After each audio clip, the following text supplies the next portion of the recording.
Você come quantidades além do normal? Você muitas vezes busca consolo na comida? Quando você está triste, você come um pouco mais? Quando você come além do normal, você fica triste? Você tem um sentimento de culpa associado à comida? Você te vergonha muitas vezes de comer com outras pessoas? Se você sente ou conhece alguém que está passando que apresenta esses sintomas, isso pode ser sinal de compulsão alimentar. No vídeo de hoje nós vamos falar a respeito da compulsão alimentar e de estratégias para parar a compulsão alimentar.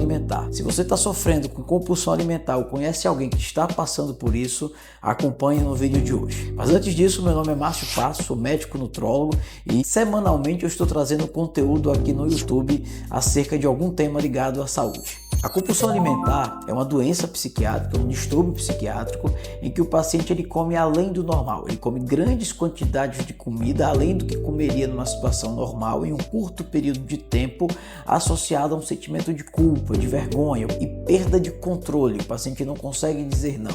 O paciente come e não consegue parar de comer. O paciente perde esse controle e se sente culpado. Há um sentimento de tristeza, há um sentimento de impotência, de culpa ligado à alimentação.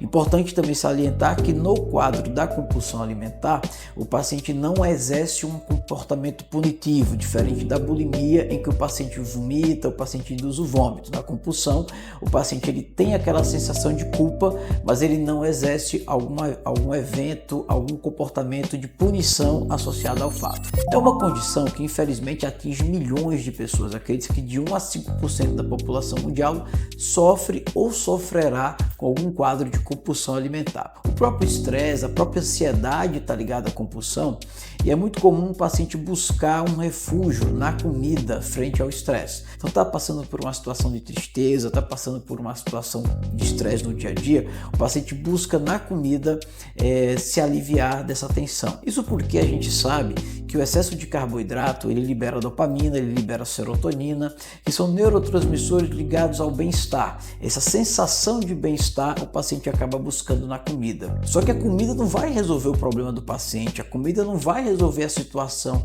em que o paciente está vivendo. Portanto, o paciente acaba comendo cada vez mais, buscando cada vez mais essa liberação de dopamina, de serotonina e, consequentemente, ele perde o controle. Por isso que, para ter o diagnóstico de compulsão alimentar, o paciente obrigatoriamente ele tem que estar definida essa perda de controle, ele não consegue parar de comer. Daí a vergonha muitas vezes de comer na frente de outras pessoas. O paciente ele fica demasiadamente cheio, ele tem aquela sensação de empachamento, ele sente desconforto gástrico, desconforto abdominal e essa vergonha que é marca do quadro de compulsão. Lembrando que para o diagnóstico de compulsão, o paciente precisa ter pelo menos um episódio semanal nos últimos 3 meses.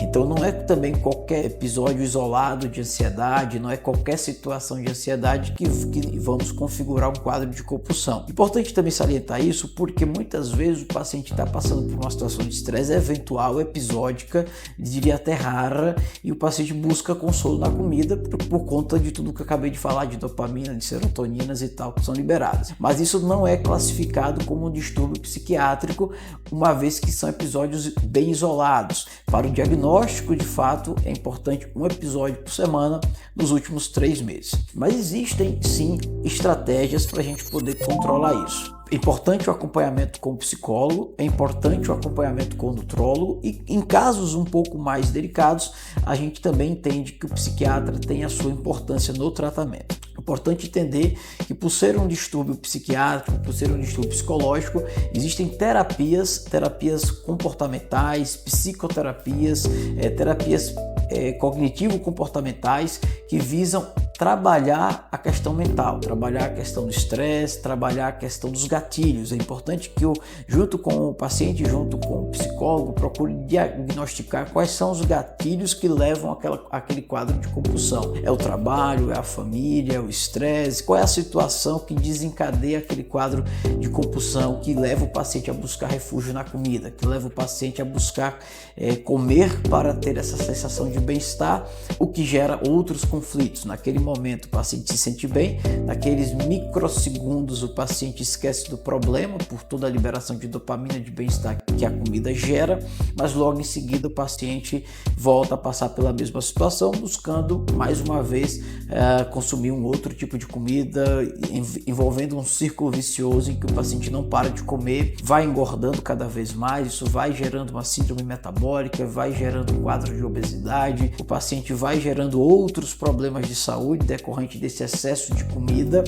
e consequentemente a sua autoestima cai cada vez mais, ele fica cada vez mais triste com a sua própria imagem corporal e quanto mais triste, mais cortisol ele libera, mais adrenalina ele libera e então ele mais uma vez vai querer o carboidrato com o objetivo de consumir o açúcar. Lembrando que esse mesmo mecanismo leva ao alcoolismo, né? Então esse mesmo mecanismo de querer uma compensação na comida, também o paciente muitas vezes pode acabar caindo no alcoolismo e buscando esse mesmo mecanismo de compensação, esse mesmo mecanismo de fuga no álcool, nas drogas, em outras opções. Então o verdadeiro tratamento, a forma correta de você tratar a compulsão, se você sofre de compulsão, é entender que é um distúrbio metabólico, é um distúrbio hormonal, tanto que já falei várias vezes aqui nesse mesmo vídeo de dopamina, de serotonina, de recursos dopaminérgicos, de adrenalina, de cortisol. Existe um desbalanço, existe um desequilíbrio hormonal e metabólico em que o paciente tem uma grande liberação de cortisol e de adrenalina que aumenta o estresse, aumenta essa taquicardia, gera todo um desconforto metabólico no paciente e o paciente vai buscar através dos doces, da bebida, do excesso de carboidrato, a dopamina, a serotonina, que são na verdade catecolaminas, com o objetivo de equilibrar. Isso no círculo vicioso em que o paciente acaba engordando. Então é importante procurar um médico, é importante procurar um nutrólogo, é importante entender como o paciente está, é importante entender que a própria testosterona tem uma relação com a depressão, tem uma relação com a ansiedade, é importante entender que a própria tireoide, um desbalanço tireoidiano também tem relação com isso. Então não é só tomar remédio, não é só trabalhar com o psicólogo, a gente entende que o corpo humano é uma máquina, é como se fosse uma orquestra em que cada etapa, cada instrumento dessa orquestra tem que estar trabalhando de forma alinhada. Para tratar de fato a compulsão, é importante ter essa avaliação da parte metabólica, da parte hormonal, entender como está o organismo desse paciente, como é que esse paciente está, procurar ter o acompanhamento com o psicólogo. É fundamental um acompanhamento multidisciplinar, as terapias cognitivo-comportamentais, a psicoterapia, essas estratégias são fundamentais. Muitas vezes o paciente está vivendo em um lar, ele não tem um lar, na verdade, ele não tem uma casa bem apropriada, digamos assim, no sentido de lar, de uma família bem estabelecida, a parte profissional também não está muito legal, está passando por alguma situação pessoal, financeira, emocional, afetiva. Isso pode estar gerando gatilhos e esses gatilhos precisam ser diagnosticados e aí existem estratégias no sentido de você buscar uma outra alternativa, em vez de você buscar uma compensação na comida, no doce, no álcool, no carboidrato de modo geral, você buscar um outro tipo de compensação, você evitar aquelas situações. Então se eu sei que eu tenho um problema em casa, eu sei que eu tenho um problema X, eu tenho que procurar contornar esse problema de modo a não enfrentá-lo muitas vezes, ou poder enfrentá-lo, mas de forma a resolver aquele problema, mas não fugir para os mecanismos de compensação que levam essa compulsão alimentar. Daí o acompanhamento do psicólogo é fundamental, do nutrólogo para corrigir esses desequilíbrios metabólicos, desequilíbrios hormonais, e quando o paciente está num estágio bem avançado, um estágio em que ele praticamente não tem mais serotonina, quando a gente dosa os exames nos exames de sangue, está tudo zerado, dopamina lá embaixo, serotonina lá embaixo, até mesmo indetectáveis. Quando o médico ele pede o exame e o exame aponta como indetectável, é simplesmente o pior resultado possível, como se praticamente não houvesse produção, e tudo isso a gente consegue dosar através dos exames laboratoriais. Aqui também um ponto importante: se você está sofrendo sofrendo com compulsão, tem um quadro de compulsão alimentar importante, um quadro de ansiedade importante, você já dosou os seus exames? Você sabe como é que estão os seus níveis de catecolaminas, de dopamina, de serotonina, de adrenalina, de noradrenalina, como é que está o seu cortisol, como é que está o hormônio adrenocorticotrófico, como é que está essa relação dopamina, catecolaminas e cortisol? Tudo isso tem que ser avaliado. Muitas vezes o paciente está com cortisol muito baixo, o paciente está com todas essas catecolaminas zeradas, indetectáveis, ou seja, no nível tão baixo que o aparelho sequer é capaz de medir, e o paciente está só tomando benzodiazepínico, ansiolítico, medicamento tarja preta, sem resolver o problema. E para resolver o problema precisa procurar entender quais são os gatilhos que estão gerando o problema, procurar buscar estratégias para fugir desses gatilhos ou enfrentá-los, mas de forma a resolvê-los, procurar corrigir a questão metabólica, corrigir a questão hormonal, procurar dosá-las e, havendo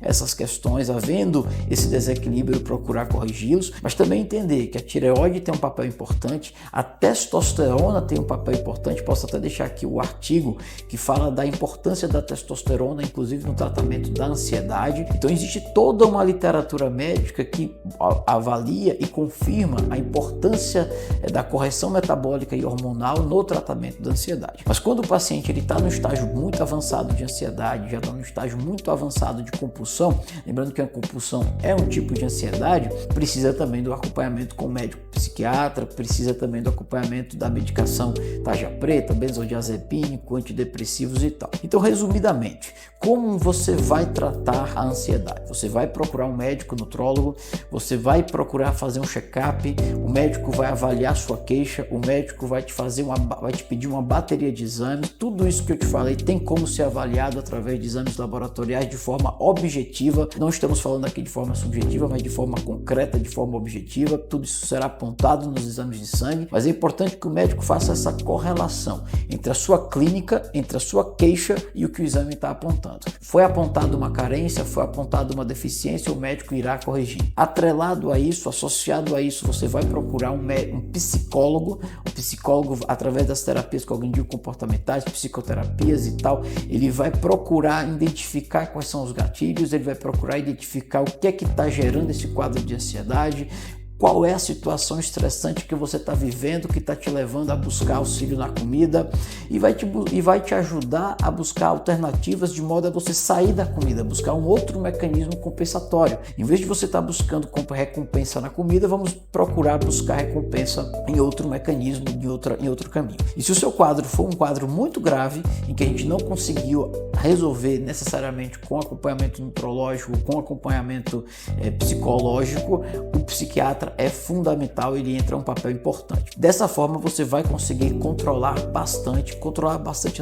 completamente o quadro de ansiedade, de compulsão que está vivendo. Dito isso, eu só reafirmo a importância do psiquiatra no tratamento, mas não como o primeiro profissional a ser procurado. Eu vejo muitos pacientes com quadro de ansiedade, com quadro de compulsão, atendo muitos pacientes com ansiedade. São milhões de pessoas no Brasil e no mundo com ansiedade. Como eu falei no início do vídeo, acredita-se que de 1 a 5% da população mundial sofre ou sofrerá com ansiedade e compulsão alimentar. Então são milhões de pessoas sofrendo com essa condição, e muitos erram ao procurar inicialmente o psiquiatra, ou seja, o paciente não avaliou questões metabólicas, não avaliou questões hormonais, não avaliou nada do ponto de vista metabólico, o paciente não procurou o psicólogo, o paciente não entendeu que muitas vezes o gatilho que gera a ansiedade está na casa dele, está no trabalho dele, está na relação pessoal dele, uma relação amorosa, pessoal, destrutiva, que está gerando esse quadro de ansiedade. Ele não trata essas situações em que ele está vivendo, ele não trata o organismo dele e simplesmente ele vai tomar a medicação tarja preta sem de fato tratar a sua condição. A gente tem vários casos de hipogonadismo ligado à ansiedade, ligado à compulsão, em que o paciente tem